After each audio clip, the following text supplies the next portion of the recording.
خواتین حضرات السلام علیکم۔ وائس آف ساؤتھ ایشیا کے لندن اسٹوڈیو سے ٹیبل ٹاک ود وقیم احمد میں آپ سب کو خوش آمدید۔ ناظرین کرام، آج کے پروگرام میں پاکستان کی تازہ سیاسی صورتحال، پنجاب کے وزیر داخلہ کے استعفے، نئے مشیر داخلہ کی تقرری اور دیگر موضوعات کا احاطہ کریں گے۔ ہمارے ساتھ تشریف فرما ہیں ممتاز صحافی و کالم نگار جاوید صدیق صاحب، اور ہمیں جوائن کیا ہے اسلام آباد سے ممتاز صحافی سید سردار احمد پیرزادہ نے۔ آپ دونوں کی تشریف آوری کا بہت شکریہ۔ جاوید صدیق صاحب، یہ پنجاب کے وزیر داخلہ کرنل ریٹائرڈ ہاشم ڈوگر سے استعفیٰ لے لیا گیا یا انہوں نے استعفیٰ دے دیا گیا؟ کئی مختلف وجوہات میڈیا میں گردش کر رہی ہیں، ہر پارٹی اپنے مطلب کا وہ جو ہے ایک وجہ بتا رہی ہے یا اس کی ریزننگ بتا رہی ہے۔ آپ کے پاس کیا اطلاعات ہیں کہ یہ استعفیٰ لیا گیا یا استعفیٰ انہوں نے دے دیا ہے، اور کیا چیزیں بیہائنڈ دا سین تھیں؟ میری جو اطلاع اس کے مطابق یہ ہے کہ عمران خان صاحب ان سے ناراض تھے۔ وہ پی ٹی آئی کے ہیں، لیکن ان سے ناراض تھے کہ وہ چیزوں کو پنجاب کی سطح پر صحیح طور پر ہینڈل نہیں کر رہے۔ جس طرح کہ وہ رانا ثناء اللہ کی گرفتاری کا وارنٹ جس طرح جاری ہوا، کئی اور جو پی ایم ایل این کے لیڈرز ہیں ان کے خلاف مقدمات بنانا، ان کو گرفتار کرنا، اور خاص طور پر آئی جی پنجاب کے ساتھ جو ایک ایکویشن ہونی چاہیے تھی ڈوگر صاحب کی، وہ نہیں تھی۔ تو عمران خان صاحب ان پر تنقید کر رہے تھے کہ ان کی ایفیشنسی یا کارکردگی اچھی نہیں۔ تو جو 2 دن پہلے اجلاس ہوا اس میں بھی میرا خیال ہے عمران خان نے ڈسپلائر ناپسندیدگی کا اظہار کیا، جس کی وجہ سے وہ مستعفی ہو گئے۔ دیکھیے، کرنل ہاشم ڈوگر صاحب جو ان کا تعلق فوج سے ہے، وہ ایک پہلے بھی متنازع بیان دے چکے تھے کہ پنجاب کی حکومت جو ہے وہ پی ٹی آئی کے لانگ مارچ میں شریک نہیں ہوگی، جبکہ ان کا لانگ مارچ جو ہے وہ کامیاب اسی طرح ہوتا ہے کہ پنجاب کی حکومت جو ہے ان کے راستے میں رکاوٹیں نہ کھڑی کرے اور ان کو مدد کرے، ان کو فیسیلیٹیٹ کرے، تب یہ کامیاب ہوتا ہے۔ تو کرنل صاحب کی جو ملٹری بیک گراؤنڈ ہے اس کے حوالے سے بھی باتیں ہو رہی ہیں کہ شاید ان کو وہاں سے بھی کہا جا رہا تھا کہ آپ اس معاملے میں، لانگ مارچ کے معاملے میں تھوڑا ہاتھ کھینچ کے رکھیں۔ تو یہ سب چیزیں مل ملا کر ہی ہاشم ڈوگر صاحب جو ہے ان کے استعفے کا باعث بنی ہے۔ میرا خیال ہے ان سے استعفیٰ لیا گیا ہے، انہوں نے دیا نہیں ہے جس طرح کے عام طور پہ کہا جاتا ہے۔ جی اچھا، جو اب نیا انتخاب ہے وہ عمر سرفراز چیمہ ہے، انہوں نے میرا خیال ہے کوئی 2 ہفتے کی گورنرشپ پنجاب کی اس کا بوجھ اٹھایا تھا، اور انہوں نے بڑا زور بازو دکھایا، اور جو جس طریقے سے پی ایم ایل این کو زچ کیا اس کی وجہ سے یہ ہے کہ وہ فرنٹ فٹ پہ آ گئے، اور اب اسی بنیاد پر ان کو مشیر داخلہ بنایا جا رہا ہے۔ کیا آپ سمجھتے ہیں کہ وہ ان توقعات پر پورا اتر سکیں گے؟ کیا وہ اس قابل ہیں کہ عمران خان کے تمام مطالبات پورے کر سکیں کہ جس کی وہ گرفتاری چاہیں، جس پہ وہ مقدمہ بنانا چاہیں یا جس کو رگیدنا چاہیں، کر سکیں گے؟ عمر سرفراز چیمہ جو ہے وہ ایک ڈائی ہارڈ پکے پی ٹی آئی کے رکن ہیں، اور وہ ان کے جو بانی اراکین میں شامل ہیں ان کو ایک وفادار پارٹی کارکن یا پارٹی لیڈر سمجھا جاتا ہے، اسی لیے ان کو گورنر بنایا گیا تھا۔ تو وہ ہاشم ڈوگر صاحب کی طرح نہیں ہوں گے، وہ جو ان کو اوپر سے احکامات ملیں گے، ہدایات ملیں گی خان صاحب کی طرف سے، پی ٹی آئی کی لیڈرشپ کی طرف سے، وہ اسی کو فالو کریں گے۔ یا کیا یہ جو ان کی جو خواہش ہے کہ پی ایم ایل این کے لیڈرشپ کو گرفتار کیا جائے، یا یہ کہ جو پنجاب سے پی ٹی آئی کے لوگ ہیں ان کو موبلائز کر کے اسلام آباد کی طرف رواں دواں کیا جائے، ان کو مارچ میں شریک کیا جائے اور اس طرح کی کوئی موبلائزیشن میں ان کی مدد کی جائے، یہ دیکھنا ہے اس عمر سرفراز چیمہ جو ہے وہ کس حد تک کامیاب ہوں گے۔ پاکستان کی جو سیاسی صورتحال ہے وہ بہت کشیدہ ہے اور اس میں دھڑے بندیاں عروج پر ہے۔ پرویز الہی صاحب چیف منسٹر تو ہیں، لیکن ان کے بارے میں کہا جاتا ہے کہ وہ کس حد تک پوری طرح پی ٹی آئی کے ساتھ لانگ مارچ میں ہوں گے یا نہیں ہوں گے، یا پس پردہ ان کو کوئی اور بھی کہہ رہا ہے ان کے کان میں کہ آپ بھی ذرا ہاتھ کھولا رکھیں. تو یہ سب چیزیں چل رہی ہیں اور معاملات بڑے ہی افسوسناک ہیں پاکستان میں. کوئی پتہ نہیں چل رہا کہ ہوا کا رخ کیا ہے. پاکستان آرمی کے سربراہ جنرل قمر باجوہ جو ہیں وہ چند ہفتوں میں ریٹائر ہونے والے ہیں اور فوج کی کمانڈ میں تبدیلی ہونے والی ہے. تو ہر چیز جو ہے وہ ایک سوالیہ نشان ہے یہاں. تو میرا نہیں خیال کہ کوئی بھی پارٹی، حکومت بھی اور اپوزیشن دونوں کوئی فیصلہ کن ایسی چیز کر سکتی ہیں جس کے ذریعے پاکستان میں کوئی بہت بڑی تبدیلی آئے. ہاں، ایک ہو سکتا ہے کہ الیکشنز ہو جائیں اور الیکشن فیئر اینڈ فری ہوں. مجھے تو خدشہ ہے کہ فیئر اینڈ فری الیکشن ہونے کے امکانات کم ہیں اور الیکشن بھی ہمارے شاید مسائل کا حل نہ ڈھونڈ سکیں یا مسائل حل نہ ہو سکیں. تو ایک بڑی مشکل صورتحال میں ہے پاکستان. تو کوئی ایسا سینئر سیاسی لیڈر بھی موجود نہیں ہے جیسے نوابزادہ نصر اللہ خان تھے یا اس قد کاٹ کے لیڈر جو بیٹھ کے سیاستدانوں کو ایک میز پہ بٹھاتے. عمران خان تو ان کے ساتھ بیٹھنے کے لیے تیار نہیں ہے پی ڈی ایم والوں کے ساتھ.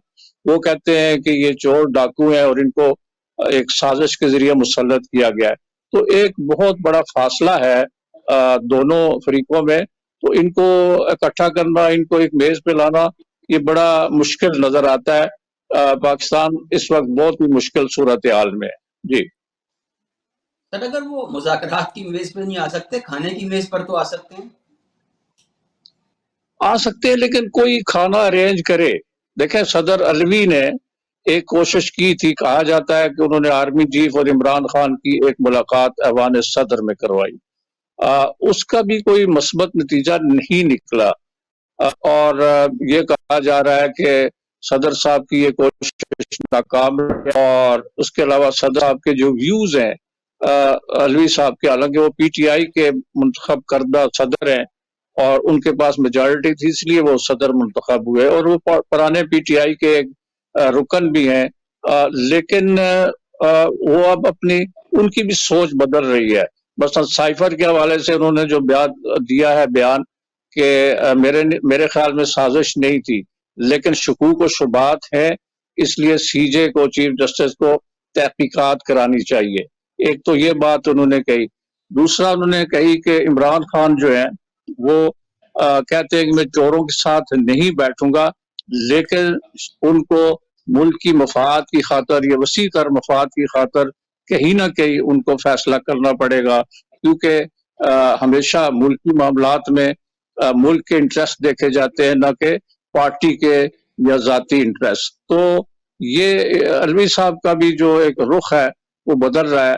سو ایک صورتحال ایسی ہے کہ عمران خان جو ہے وہ اکیلے ہی لڑ رہے ہیں اور کتنا ان کو اعتماد ہے کہ کتنے لوگ وہ موبلائز کر کے نکالیں گے، اتنا بڑا پریشر ڈالیں گے اس حکومت پر یا اسٹیبلشمنٹ پر کہ ان کے مذاکرات کہ ان کے مطالبات مان لیے جائیں.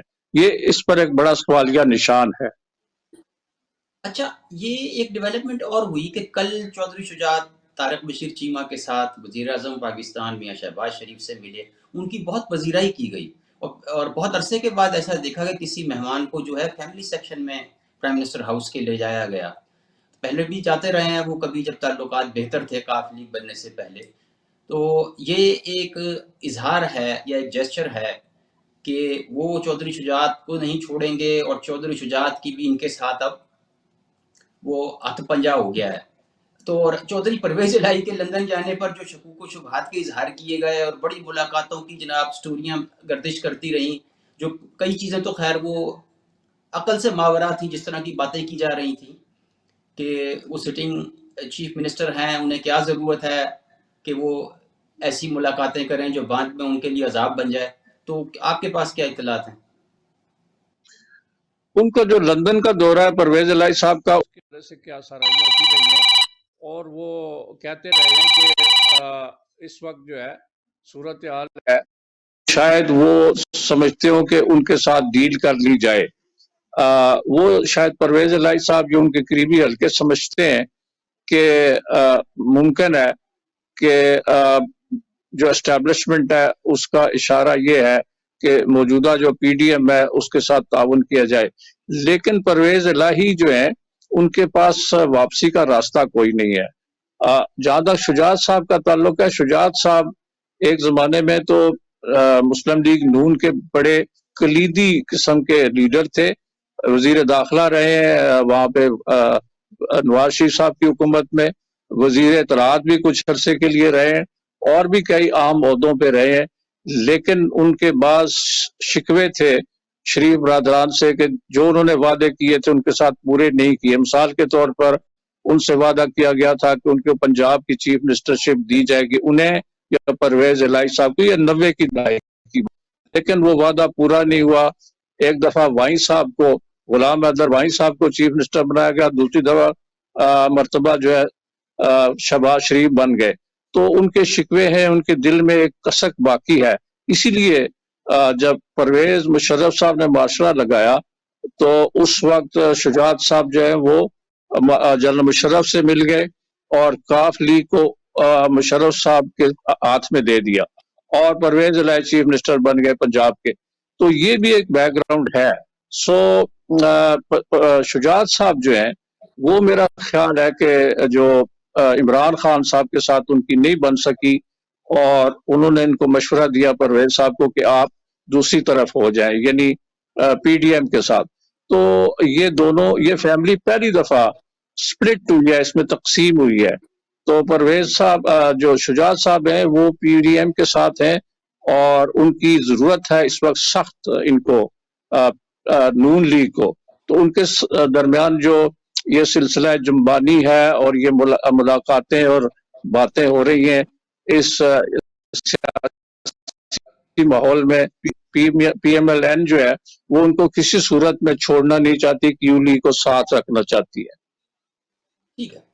اچھا سر، ایک اور استعفیٰ آ گیا اٹارنی جنرل اشتر اوصاف علی کا، میاں صاحب کے، میاں برادران کے بڑے قریبی ساتھی، بڑے اہم عہدوں پر رہے، اور اب جب کہ ان جیسے قابل دماغ آدمی کی حکومت کو ضرورت ہے، ان کا خرابی صحت کی بنا پر ہی صحیح عہدے کو چھوڑ دینا یا استعفیٰ دے دینا، سمجھ میں آتی نہیں بات سر۔